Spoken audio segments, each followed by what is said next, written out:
Hello, everyone, and welcome to Hit and Hustle from IrishSportsDaily.com. I'm your host, Greg Flamong, and with me, as always, is Jamie Uwayama, Mr. Jamie University. It is Thursday, August 1st, and it is the second day of Notre Dame fall camp. Jamie was there in attendance to watch only the first 5 periods, but still some newsy things to see and some, other observations to make from who was out there with the different units. Obviously, we've got some news about Gabe Rubio that we're going to get to in a second. So we're going to talk about that. We're going to talk about who might step in his place and some other, things going on. We got some. We got to talk about the punting situation. Jamie, you told me after the show yesterday, James Rendell is a revelation to the Notre Dame football team. So we're going to talk about him. We're going to talk about a whole bunch of other things. So thank you, everyone, for tuning in. If you like what you hear today, please hit the like button. Please hit subscribe. Please hit the notification bell so you know whatever it is. We are going to be going live. Links to the podcast are in the description below. And as always, this show is brought to you by ESQ Clothing, founded by Notre Dame alum Ge Wang. You've seen ESQ on all your favorite Notre Dame players and coaches with over a decade of making the best custom clothing available. ESQ will help you look and feel your best in 2024. From a perfect fitting suit or sport coat, shirt or bomber jacket, or that perfect tuxedo for wedding season, check out Ge's amazing work at esqclothing.com. Book an appointment to upgrade your wardrobe today. Mention ISD and get 10% off your entire purchase. Jamie, how are you feeling? Was it as hot and humid today as it was yesterday? Are you doing okay? Are you hydrated? Are you feeling good? It's pretty warm today, but it's more humid. The sun isn't, there's more cloud cover, so that makes it a little bit, better than it was yesterday. So it wasn't, and I would say too, when we left practice, like after the 5 periods before we went back for interviews, there's a little bit of a breeze. So it wasn't like, it got sneaky hot as the day went on, but it wasn't horrible in the morning. So I would say not even close to yesterday.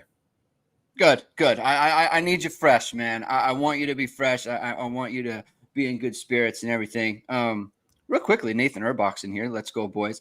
I'll say congratulations to Nathan. I see that he and a bunch of other Notre Dame affiliated people, they're joining up with SI, Sports Illustrated. They're going to be doing some Notre Dame content for them.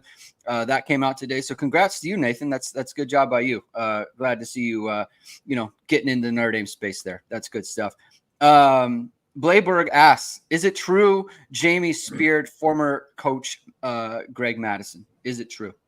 Goldberg style? No, that's not true. It is funny because I knew that when I mentioned that he was at practice that people were going to react the way that they did. I mean, there's just like comments right away about it. But it's just one of those things. Like, I mean, it's kind of like one of those get used to it because he is very close with Al Washington. They work together at multiple places, and he's like kind of like a mentor to him. So, and so he's a guy who kind of shows up to this kind of thing. And the other thing is too, is that like, there is nobody else who's like a Madison. You don't have to worry about that. People think he's like spying or something. It's like, people don't have to worry about that kind of stuff. I understand why people don't like him because, he was notorious for negatively recruiting for Notre Dame after he left. Right. But I mean, now he's not doing anything. And the way to look at it is he's using his powers to probably help Notre Dame. And because, he spends a lot of time watching the defensive line. He's not in there trying to interject or anything like that. But I'm sure he talks to, Wash and Nick Sebastian and Zach May and all them about, what he sees. And it's a good resource, even if, people don't like him for some things in this past. Yeah, I mean, the game is the game, right? And you play it, how it's got to be played for some people, right? I never get all. I don't care who shows up to practice. Like, if anyone shows up, like, I assume it's to Notre Dame's benefit in some way, even if it's like the super marginal. So that's all fine and good. He looked like he really looked older. Like he's old. Really aged. He's aged. He's retired. Definitely, he's retired. He's retired. All right, let's get to the kind of the big news of the day before practice, or I don't know if it was before practice. It Or was during. before, yeah. Okay, so before practice, Notre Dame PR put out that Gabe Rubio broke his foot yesterday at practice. His second metatarsal, had surgery. He's going to be out for a bit. They said he'll be back for the season. I asked a friend of mine who's an orthopedic surgeon. Just kind of, I sent him Matt's article on it, and he read up, and he's like, there's a lot of specifics that he doesn't know, right? So it's like he didn't want to speculate on timeline, but like minimum 6 weeks is basically that's what it's going to be at minimum. It could be after that, it could be 8 weeks, could be 12. It depends on kind of a lot of things, how the bone heals, how the player heals, and all these other parts of it. But minimum 6, so that would be like week 3. And if it's like on the 6 to 8 timeline, which or that kind of 8-week timeline, which is, when you start to hear about people coming back, that would be like Louisville. So, but I don't know that it'll be Louisville. There's going to be updates throughout on him. So it may be, at some point, maybe in the middle of the season, we'll hear about him ramping up a little bit. But I think we feel like this is a pretty big loss for them in terms of depth on the defensive line. You noted in your practice report, Armel Mukam was taking those reps. And it's funny, after the show yesterday, we had kind of chit-chatted a little bit just about some things, and you had brought up that they really like Armel Mukam, and now he's going to have an opportunity to have a pretty big role for the team this year. So kind of go into that a little bit. Well, I mean, I don't know how big his role is going to be because obviously Jason Anye and Donovan Heinisch are above him. Yeah. So, he would be the 5th guy. But it is a tremendous opportunity for him because, basically when Rubio went down yesterday, and it was one of those things where it was in one-on-ones. And I saw it when it happened. We were far away, so we didn't see up close, but saw him go down. It didn't look like he was like grabbing for his foot or anything, or there weren't like trainers rushing in. So it didn't look serious at the time. But obviously it was. And Mukam came in after that when Rubio, couldn't come back to play, and then took reps with the main group, with like the 1s and 2s in the main group. And frankly, if you look at it, I think the way to look at it is, one, it's good on Armel Mukam because out of the guys that were, the next guys, they didn't call in, freshmen like Sean Seviano or Cole Mullins or Brandon Vernon. They called in him. So, he gets this opportunity, but, he's got to make the most of the opportunity, right? He's got to make the most of it. And it's a chance where he's going to get like today, I mentioned in just my practice observations that, Howard Cross was out there, but he wasn't participating today. Like he was, had his helmet with him and was just like, shadowing the defensive line, but not taking part in the drills, which could be anything. I wouldn't read too much into it other than for whatever reason, they're probably backing off on something. Maybe he tweaked something. Maybe, his GPS readings were high. Maybe he just doesn't need to do it. Maybe he doesn't need to be practicing hard on back-to-back days because he's probably going to play like 600 plus snaps as a nose tackle. Especially now, that Rubio isn't around, Yeah, right. So, that is something too. And I think it's easy during that time to kind of like overwork some of those guys because it's like, okay, we want to get like what we're getting, right? But they're not really doing, or at least, they didn't do it on day one. I don't imagine they'll start getting into kind of sub-package stuff too deep until like probably like a week into camp or whatever. So when that happens, Cross is in it and he's going to get more reps during that time too. So I think they kind of have to protect him for that and just kind of protect him for over the season. And it gives guys like Mukam, possibly some of these other guys, the chance to really kind of step up and show something. And frankly, it gives Anye and Heinisch, I mean, those guys already benefited from Rubio being out of the spring, and now they're going to benefit even more from having him out right now. So it's up to them to take full advantage and kind of establish themselves as like, well, you know, Rubio, well, brings obviously value.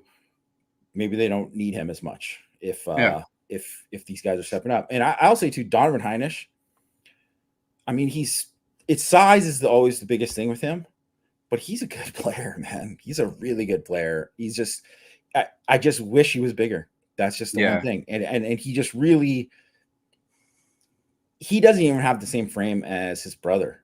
So it's like, and his brother's undersized and he was like maxed out. And so, but man, he's quick. He's like just a bulldog. He gets after it. Like, he's fun to watch. How unsurprising is it that we're having this conversation? Like when he was offered, you remember, like people were, you know, he's small and he's the 3-star and his brother. It's like, you know, we are going to be in this place with him specifically. And it's like, it's perfect because they're not counting on him to be Riley Mills, you know, like they're counting on Riley Mills to be Riley Mills. And Howard Cross, and he's counted on to be that. And by the way, like someone left a comment yesterday about like you got to stop defending these 3-stars on the roster, which I think was in reference to how we were talking about Pat Coogan and Rocco Spindler, I think. And my whole point about this stuff is once they're on the team and they're practicing, it doesn't matter. No. It truly doesn't matter what their star rating is because it's only how you play, right? You play how you play. And so like, it's not surprising to me that Donovan Heinisch is exactly what you described, right? And Notre Dame's best defensive lineman, maybe one of their like top 5 best players on the team is Howard Cross, who was not a highly rated player, right? So it's just like kind of that, you know, it's good to have good players on the team and guys you can evaluate are going to be good players. So there's that piece of it. I think for Notre Dame, you know, it's one of those things with Rubio where it's like, it takes away something, but I think because of the Anye situation, because of, like you said, Donovan Heinisch, and they have Mookum there, like they can mitigate this. But it is also one of those things like as you get into like later in the season, like week 6 or 7 or 8, and he's not out there, that's when you might start to feel like it'd be really good if they had Gabe Rubio out there, you know? And then so like it's one of those cumulative effects of not having just a big body like that. So we'll have to see, and we'll have to monitor like how those guys progress over summer camp there, fall camp. Always a goal line guy too, right? Yeah. Like he's good. He was a good player. He's very good versus run last year. You want him out there on goal line. Like let's say a team's on the 1-yard line, Jamie, and they've got to score. I would say, yeah. You want him out there. That's definitely what you want. All right, let's talk. Let's give some time to Mr. James Rendell. Tell the people where you're at with him, in terms of what he could be for Notre Dame. I mean, he could be pretty special, and that's weird to say about a punter. But I mean, there hasn't been too many times when I've been at Notre Dame's camps that that there's a punter that really kind of wows you. I think people were kind of shocked by John Sott because he didn't really have like numbers at Harvard that made you think. Yeah. But then as soon as you saw him, you're like, hey, Harvard must have had some bad snappers or something because this guy is good. Or maybe he just got the right coaching when he got to Notre Dame or whatever. But like, he was a good punter, very good. But you watch Rendell, and the hang time on some of these kicks is just like, it's insane. And what how I can kind of compared it to you is for anyone who's like a hardcore recruiting fan kind of knows about like the legendary vertical jump of Josh Bebe at the opening one year, and I can't remember what year it was. I was there. I mean, Christian and I were there, and we saw it live, and we were like, "This was ridiculous." It looked like the guy was floating in the air, and Rendell boots it so high, the ball looks like it's floating up in the air. It's like, is this thing gonna come down? Like, and he really has just like a massive leg. Marty Biaggi spoke after practice today, who's Notre Dame special teams coach, and he, really raved about kind of his work ethic and just like how much he wants to learn and kind of adjusting to what he needs to adjust to be a good punter, because obviously that's something that he hasn't done as a full-time basis before. So, I mean, there is an adjustment period, but man, the highs are just so high. And like, there was a couple bad kicks on the first day. I mean, I didn't watch them today. Matt had some clips of it for anyone who wants to check that out. Man, he's got a monster leg. And I'll say too, like Eric Goins, who's like kind of the backup punter and the backup kicker, he's not a bad punter either. Like, he's pretty good. Like, there'd be other years where you'd say, hey, I think this guy might win the punting job, right? But Rendell, I think, there's kind of Aussie punters have obviously become like a big deal in terms of how many guys have come over from Australia that have had a ton of success. Like, I don't know what the hit rate is, but I think it's been very, very high for those guys in terms of just, regular, just success and just them doing well at the college level. And Rendell looks like a hit. He looks like he's going to be a very good punter for Notre Dame. So here's the thing with punting, catching punts, things of that nature. I used to catch punts. I was a punt returner. And so it's so rare to get a punter where it's like they either get it with punters. It's usually either you get the hang time or you get the distance. And with Rendell, it seems to be you get both things. It's like 50 yards in the air and it's hanging, right? Like, that's the thing that is like, I don't want to. It's a weapon. I mean, it is, because you're set. Like, usually it's like, the out kick the coverage thing.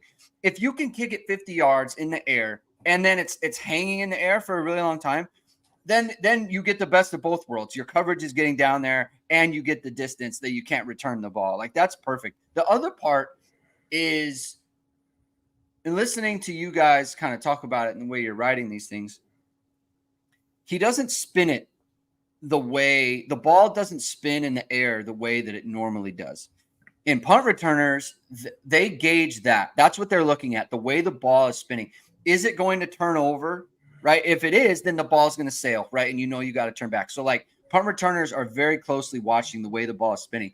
If it's spinning in a weird way and they can't gauge where it's going to come down or how it's going to come down, like, that drives punt returners crazy. I think there's a good chance, like, we see a lot of punt returners just like letting the ball go with him because they're not comfortable catching it, especially early, right?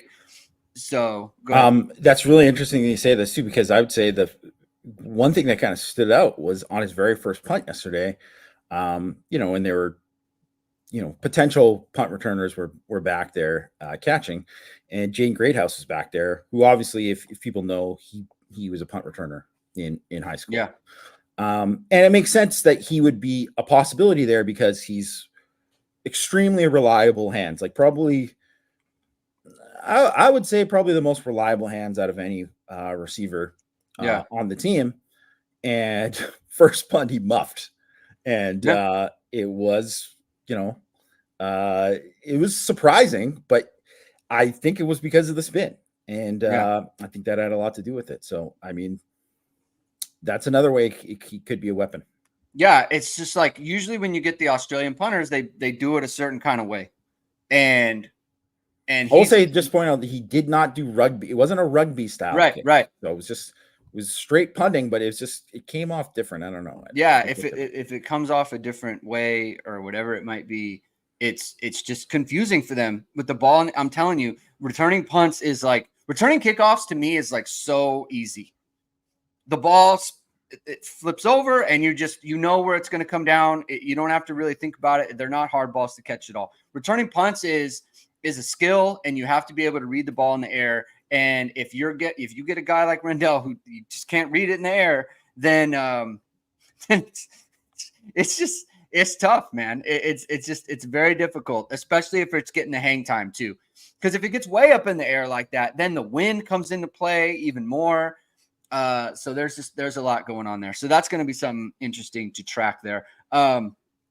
Jamie, I wanted to talk to you about a holistic, like bird's eye view on what you think about the wide receivers. Because I was talking, when I'm talking to my friends or people who, I'm close to who are Notre Dame fans, and it's like they're asking me about the first day, and I kind of told them, and they're like, "Well, what about the wideouts?" And I'm like, well, like I think they're all fine, right? I think they all did fine, but I don't know if there's anything that I can tell you that's going to get you super excited about them, other than there's a lot of them, right? So I'm just curious about where you're at with the wide receivers and just kind of what you think about that group for Notre Dame, just kind of like as a open-ended question, like your impression of the group as a whole. I think it's like just light years ahead of where it was last year or the last 2 years, really. Right. I know that's not saying much because there was obviously severe limitations there, but it really is like there's legitimate players, way more legitimate options. And I think, and I wrote about in 6 Thoughts today too, like obviously they're trying phase on at the field, right? Mm-hmm. And they're working in the field.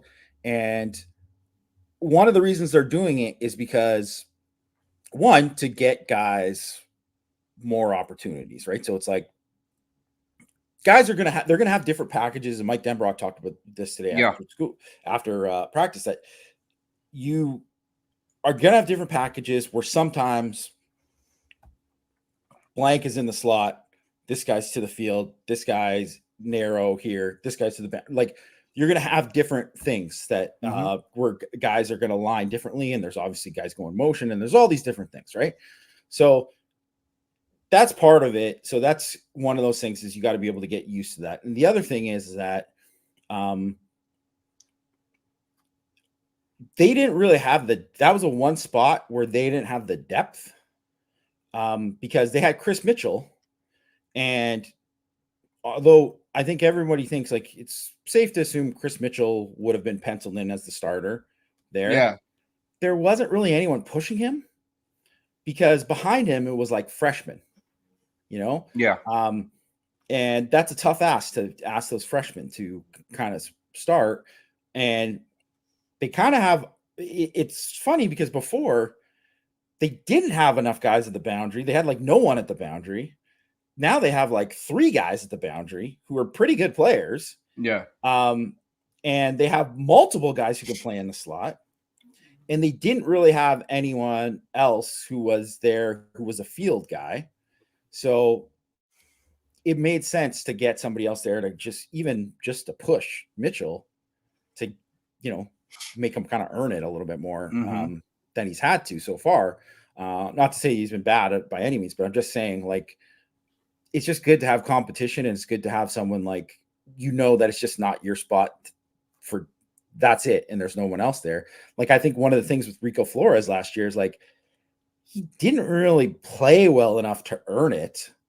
He was just, that's all they had. So it was just like, which is why immediately, as soon as they add Chris Mitchell, people were like, well, I mean, he would have started over Rico Flores anyways, and he would have, right? So, so I think if you look at it right now, they have Bo Collins, Jade Thomas, and Micah Gilbert on the boundary.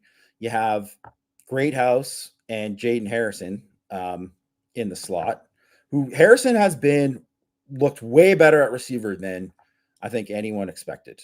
Yes. Right now. So like And I think one of the things too, and he was another guy who spoke after practice today, and he talked about one of the reasons why he chose Notre Dame was because he wanted to get developed as receiver. He didn't feel like Interesting. he didn't feel like he was close to where he wanted to be. Like he doesn't view himself as just a returner. Like he studies like top wideouts and wants to do this, and he's like learning. He's talking about attention to detail and all these things he's learned from Mike Brown and all these things. And I think it's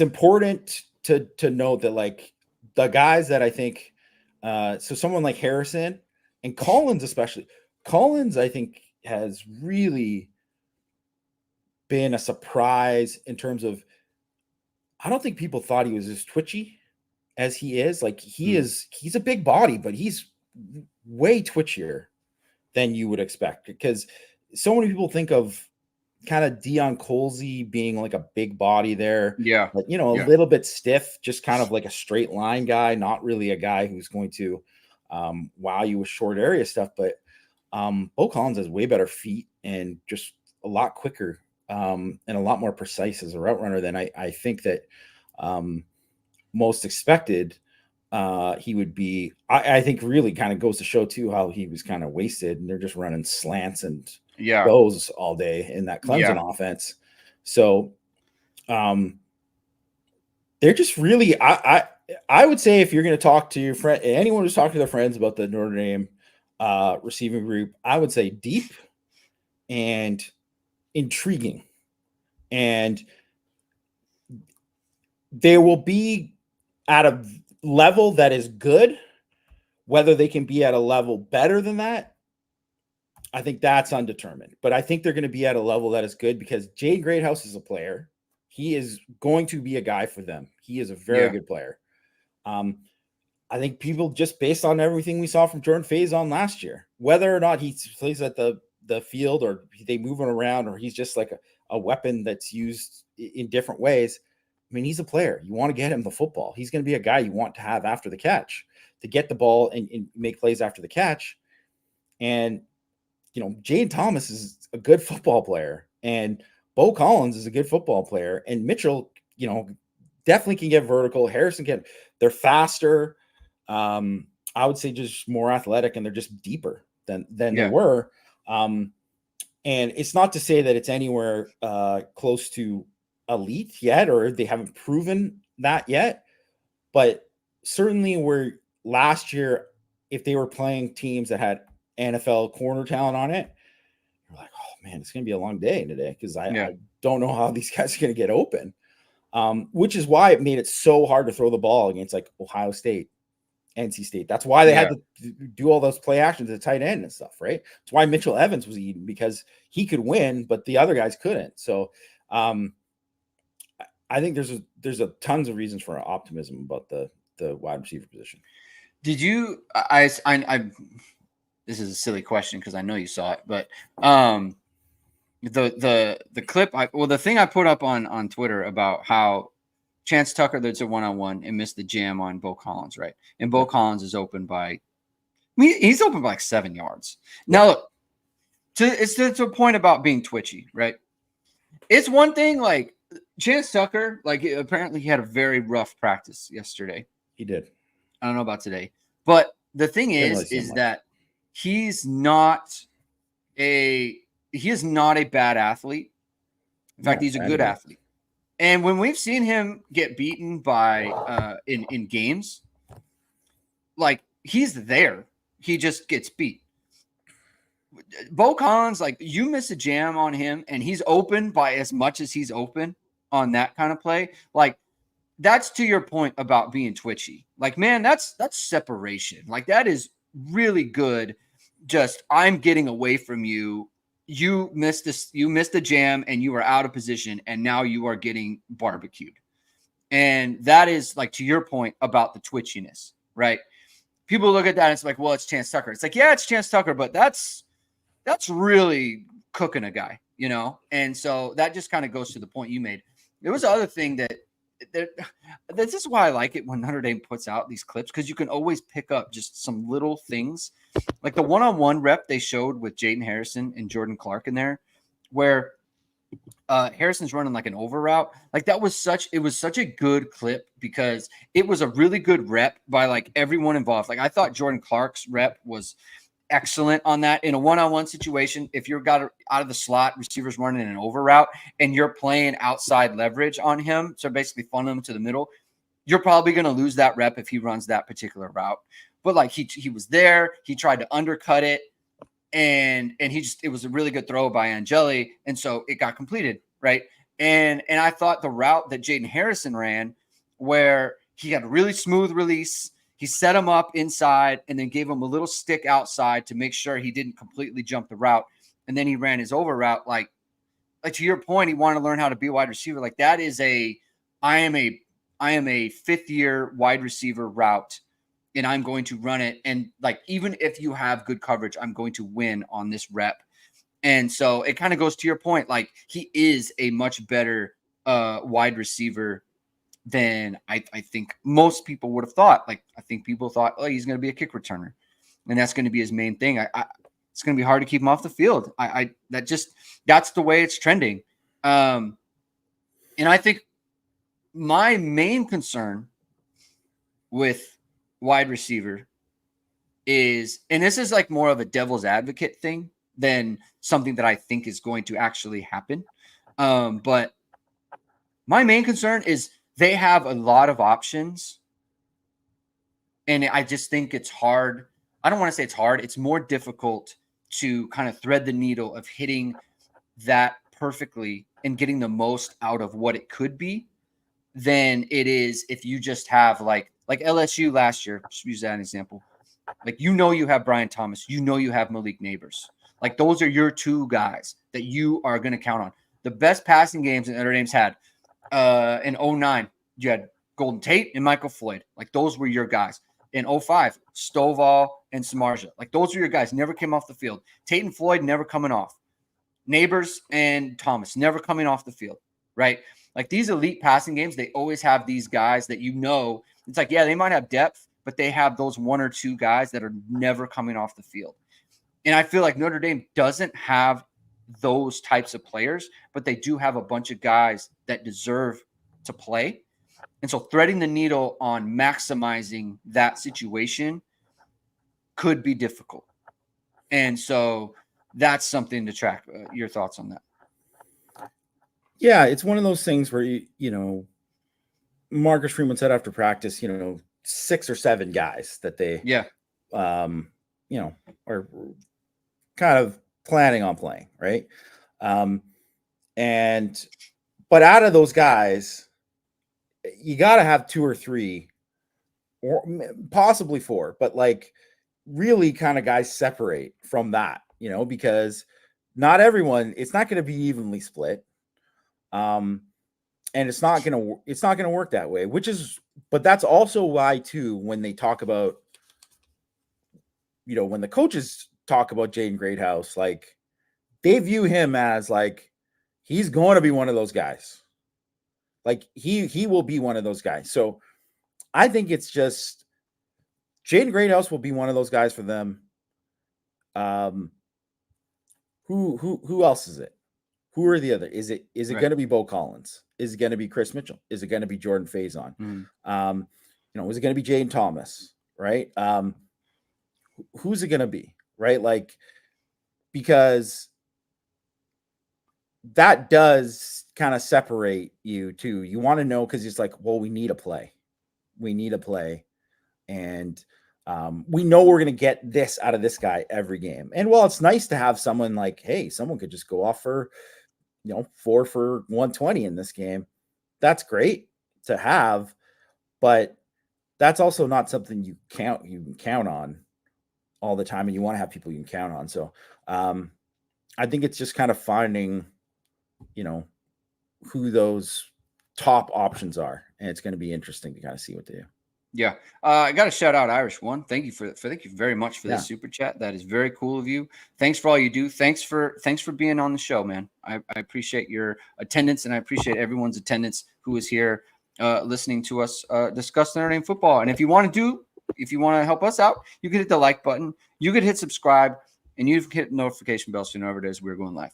TA says, "What's good?" And I was thinking about this. When I talked to interestingly, when I talked to Neil Ivy, I guess it was a couple weeks ago on her show about they brought in a bunch of transfers. They got a transfer from Marquette, transfer from Pitt, Leah Tu King and Liz Carlin or Liza Carlin, and now they have 6 players who are basically they're used to taking 15, 16 shots a game, like the main players on the team. And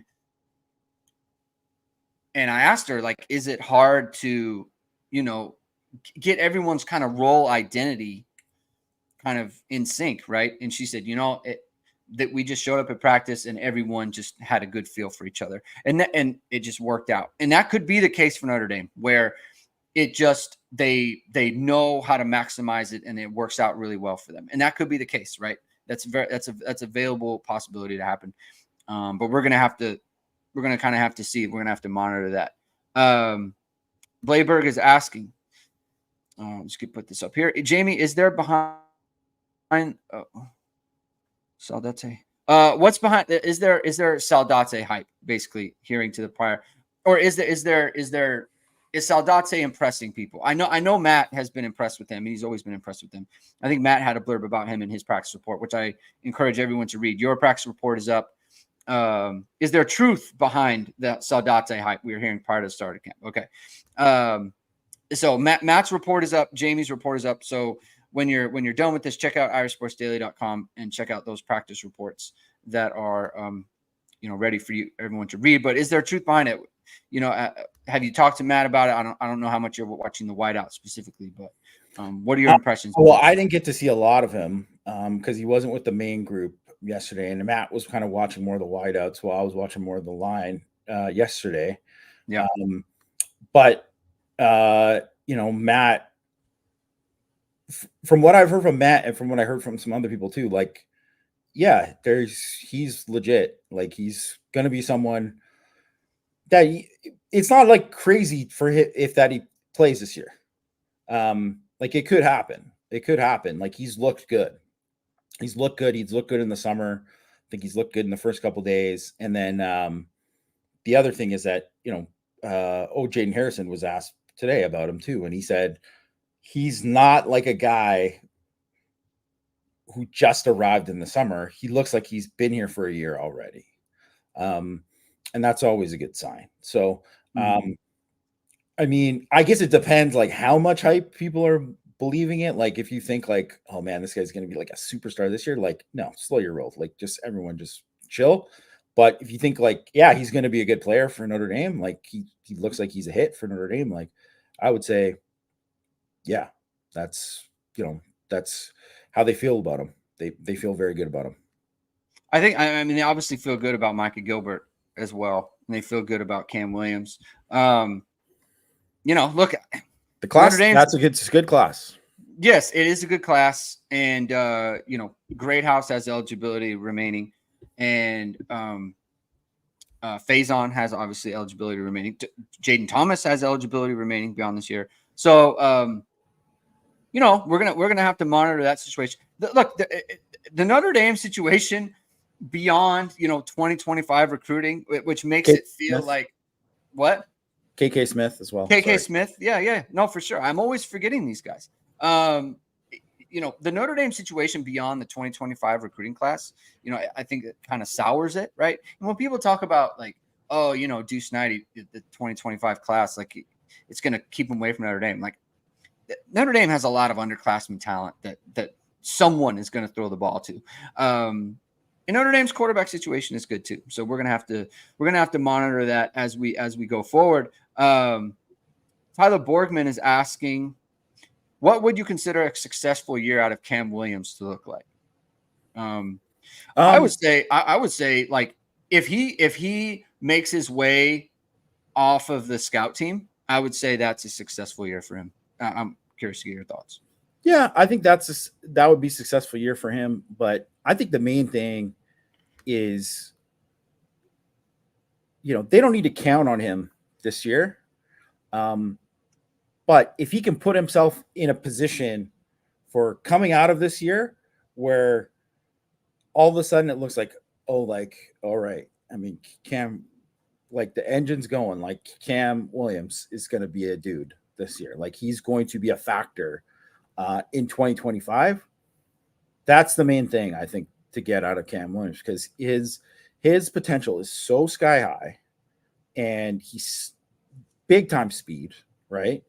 So, and you think about like, well, they have like guys like Harrison and Mitchell this year that are going to be here for only a year, but they kind of bring that speed, and you don't have to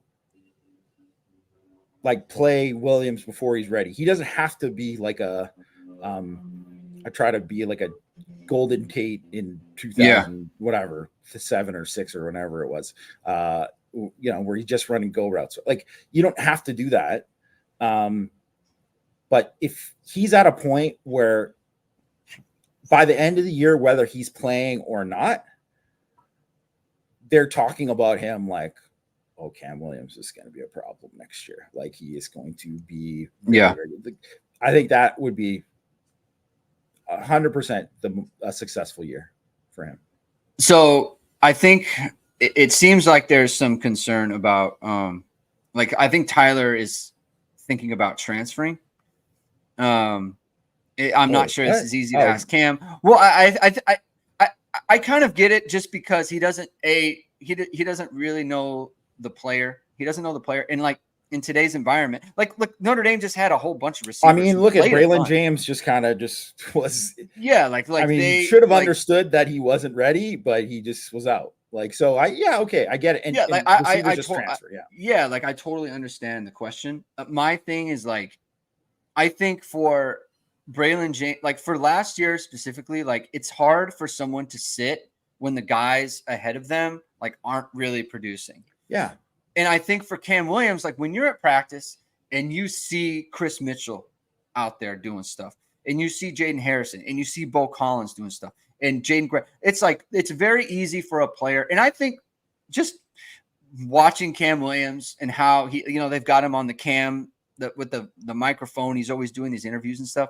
Like, I think he's the kind of player who he has good self-awareness to the fact that, like, hey, those guys are better than me right now. I can learn from them. Like, he's going to learn from Chris Mitchell. He's going to learn from Jaden Harrison. He's going to learn from Bo Collins about how they go about their business. Those players are only around for 1 year. And all of a sudden, those guys leave, and now I'm part of the 6. I'm part of the 5. I'm part of the 4 that is going to get on the field. And, oh, by the way, like my classmate, CJ Carr, is also not playing, but like everyone's very excited about him as well. And, oh, by the way, like Notre Dame's offensive line is looking like in the next 2-3 years is going to be pretty darn good. Like Notre Dame has a very good situation at, on offense right now for someone who's already on campus. And so I have no concerns about Cam Williams feeling like, oh, I need to leave, because it's very, very well set up for him going forward. I mean, I would say that, people leave for different reasons and people transfer for whatever. But I don't think there's any reason to even think about it at this point, because one, I also think that, and it's one of the reasons that John T. Stuckey's no longer the receivers coach, is he didn't do a good job managing the young guys. And that's part of the job. That is part of the job as being a college coach, is you have to manage, like, hey, you're redshirting, but don't worry. Like this, like you have to do all that. You have to make sure everybody's being taken care of. And it's just like every quarterback coach who coaches college football right now, that they better understand that they have to, manage that group, because if they're not managing it right, like people are looking to get out right away, right? So that is, and I would say receiver and quarterback specifically are like number one at the top of the list. Is like you have to be able to manage the room. You have to be able to manage, the wants and needs of all these guys. And I think it becomes a lot harder, like you said, Greg, with the kind of what happened last year. And, you're like, we're only playing three guys. I'm not good enough to play with here now or whatever. Like, and I would even say too, like, when I talked about this with you just off the show too, like, they clearly made a mistake in not playing Jordan Faison earlier in the year, right? Like, probably could have made a difference in that Duke game. If they had an extra guy. Probably could have made a difference in the Ohio State game. Jeez. Probably. He might have made a play that kind of changed the game, honestly. Yes. Right? So that's kind of how, and you have to understand that too. Like, that's the job of the coaches to understand that. And I understand hindsight's 2020, but you have to, look at all that. I don't know. I think it would be terrific for Notre Dame if Cam Williams all of a sudden in 2 weeks from now, we're like, oh my gosh, Cam Williams made a move. And he's just right there in the mix. That would be awesome news to hear. And people should get hyped if that's the case, right? But and it's not out of the question that it could happen, but it's just, I think, the kind of like the bar for what it should be is like, if he is ready to be like, a pretty big contributor next year, if this year's setting up for that, then that's great. Because the other thing is, most freshman wide receivers don't play anywhere. Even the guys last year that played for Notre Dame, they played because they had to. Mm-hmm. Rico Flores would not have played on most other teams. Jaden Greathouse would not have played as much as he did, probably, right? And Faison, I mean, are you kidding? They wouldn't put a walk-on guy and elevate him up if that was the case. Even though he was good enough, or, even if Greathouse was good enough, usually it doesn't happen.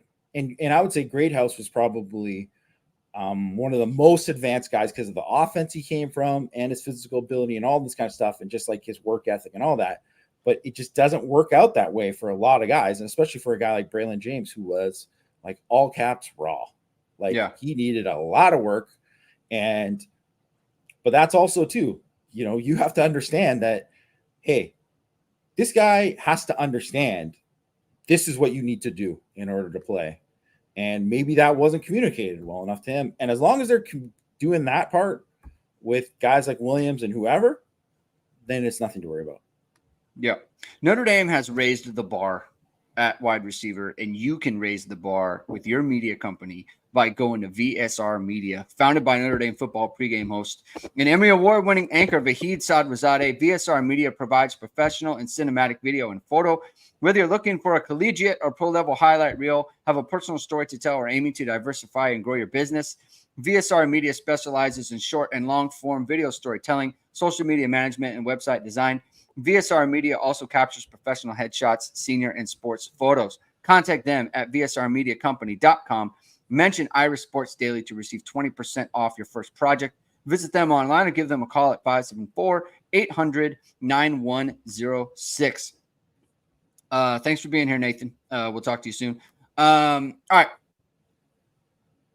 Leonard Moore and Carson Hobbs. A lot of talk yesterday. Marcus Freeman said those two got to get ready to go. I think you had some stuff on Carson Hobbs working out of the slot today. And I had an observation about Leonard Moore that I wanted to make as well. So why don't you tell us about Carson Hobbs playing in the nickel position?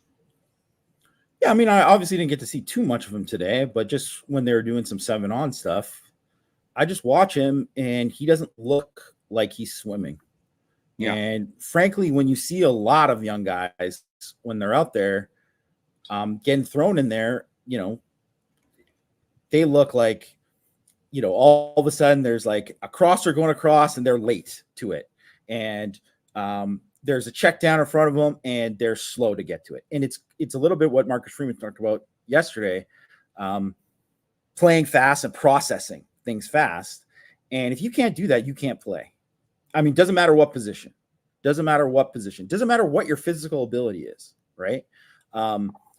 So that is something too. And not that like, you know, Cam Williams, I don't know like what specifically, because Tyler asked more questions. I don't want to make this a whole Cam Williams podcast, but I'm just saying, like, usually with freshmen in general, and I'll include Cam Williams in this too, there's always something that doesn't allow them to play whatever, whether it's knowledge of the defense, knowledge of the offense, knowledge of what to do if there's like an audible called, what they're doing, reacting to things, seeing things and changing, because there's always things within the play. Like, I'm getting this leverage from this corner. Well, what does that mean for my route? And a lot of freshmen don't understand that, but they understand it later on as they go along, right? And a lot of people maybe think like, okay, well, it's covered this, and this is my job on it. Well, depending on what you see, things change. You have to adjust. You have to communicate, whatever. And I just was watching Hobbs in just a few plays today, and just seeing him like adjust and move. And he doesn't look like, I don't know what I'm doing. I'm late reacting. Oh, ball's there. Go. Right. Because so much of freshman defense is see ball, get ball. Right. Yeah. Because that's what it was for them in high school. Because a lot of guys don't understand coverages. Maybe they don't understand, all these other pieces. They can't pick stuff up because it's like everything is so new to them. It's like, teaching someone another language, right? And it's just like they can't pick it up yet, and they're trying, but they can't. And that can be really, really hard to do, especially for a guy who comes in June. But some guys are already ahead of the curve there. And I look at Hobbs. He doesn't look to me like he's a guy that is, swimming with like, this is too much information for him. And I've seen that a lot with freshmen, where it's like, it's going to take some time for this guy. And I think with Hobbs, when I looked at him today, I'm like, oh, and it's just a small thing. It's only a few plays, but I just watch him on those few plays. And to me, it looks like, I don't think this guy, this isn't too big for him. Mm-hmm. Like, he is, I don't know how much he's going to play. I don't know how much, if he's going to travel or whatever, but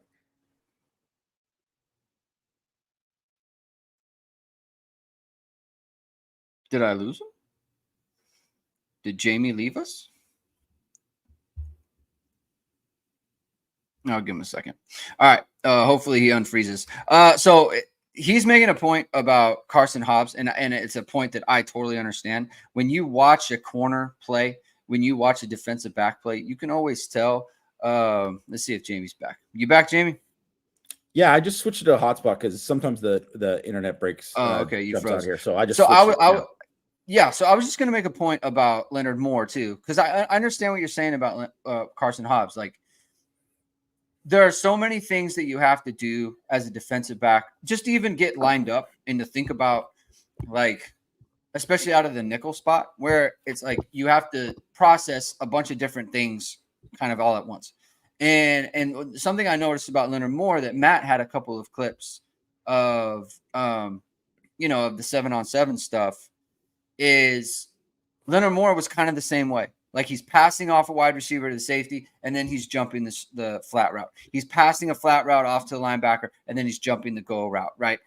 And just the fact that, like, he's able to do that smoothly, seamlessly. Obviously, there was a clip that the Notre Dame official account put up where he had an interception in man coverage against Jaden Thomas, which was a very good play without the interception, right? Like, he's in phase. The ball is thrown short, so he notices that. He noticed that Jaden Thomas is throttling down, so then he turns his head so he doesn't get the interference penalty, and he happens to intercept the ball, which is, perhaps a fortunate accident, but at the same time, it's a good rep without that.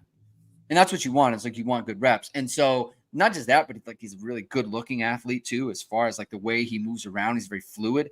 I haven't seen Carson Hobbs yet, but for you, like, I think you're kind of noticing the same thing. It's not just that he's picking things up and going exactly where he's supposed to, but he's not swimming in that. He's probably not physically overmatched either. He looks like he should be out there. Yeah. Like you said that about Jaden Harrison. It's like, or no, I'm sorry, about Rod Hurd, about how he's going through reps. And it's like, he looks like a Notre Dame football player. He looks like he's been around for a long time. And I think that when I see Leonard Moore reacting the way that he's reacting to the things that he's seeing, he doesn't look like a freshman, right? He looks like a guy who's been in the program for a little bit. And so then when you have the physical traits that he has, when they're moving it around the way that they do, it just makes you feel good about their development. And, you know, the physical, mental aspect seems to be there already. Yeah. I think that's a great point, because it's one of those things. It's like, you can have guys who can think the game fast too, but you have to have the traits to be able to do it. Because there's some guys that are really, really smart, but they need the time to physically develop. Right. And I think it's encouraging to, you know, have that with those guys, especially because they probably need it for the depth. And then the other thing is that, Mike Mickens has shown, like, he's been able to get guys ready to play and play well as freshmen. You know, not just at Notre Dame. Obviously, Benjamin Morris and Christian Gray are two examples, but like, you know, when he was at, well, Clarence Lewis was like another guy, right? Was in his first year, right? It was another guy who played as a freshman, right? You know, in like really hard circumstances when he had to come in because of the COVID year, right? And pandemic, like, he had to come in and play early, and then, but we got Sauce Gardner, right? Like, was the guy who came in and was like right away. So I think if you have the aptitude for it and you have the ability, Mike Mickens can get these guys ready to play. So, and they're obviously not going to have to be, Notre Dame's not in the position where they've been in like other years where, like, you know, Lewis was like, well, he's got to play. And, you know, even Morrison was like, well, I'm sorry, you're anointed. You're starting now, right? Like, yeah, even though he was good enough, obviously, but just, you know, maybe under different circumstances, he wouldn't have started right away if they were in a better kind of spot. Because I think Christian Gray was in a position where it was like, well, he's earned it, but he doesn't have to play, you know? And so they might be in a position where they need Hobbs and Moore to be the fourth and fifth corners. That could definitely be a possibility. But it's a good thing if they're, you know, already they kind of look like there's a shot, and that's all you want. Yeah. I mean, like Hobbs, you know, I think a lot of people liked Leonard Moore when he was recruited. Like, people just thought he was a good player, the physical. Carson Hobbs was a very lowly rated recruit, and he didn't even start as a junior at his high school, you know? And so he was like, you know, you felt like he was a take, but it's like that Notre Dame wants some other corners too. And for him to appear to be a hit like he is, I mean, that's a great job by Mike Mickens, and just believing in his evaluation and what he had in that player. Because that was not a sure thing, you know? So for him to be out looked great as a senior too. So that's another. So, and Mike did as well. I mean, Mike has been on Carson Hobbs senior tape for a long time. So Mike was quick on that. You got to give him credit for that call as well. All right. I think we can end it there. Thank you everyone for tuning in. If you like what you hear today, please hit the like button. Please hit subscribe. Please hit the notification bell so you know whenever it is we are going live, and links to the show are always in the description below. We'll be back soon talking Notre Dame football. Don't know exactly when, because Jamie's got his schedule's kind of up in the air, being in South Bend, and so is mine as well. So we'll be back soon. We'll keep you up to date on that. Thank you everyone for tuning in. We'll talk to you soon. Have a good weekend. Keep hitting and hustling.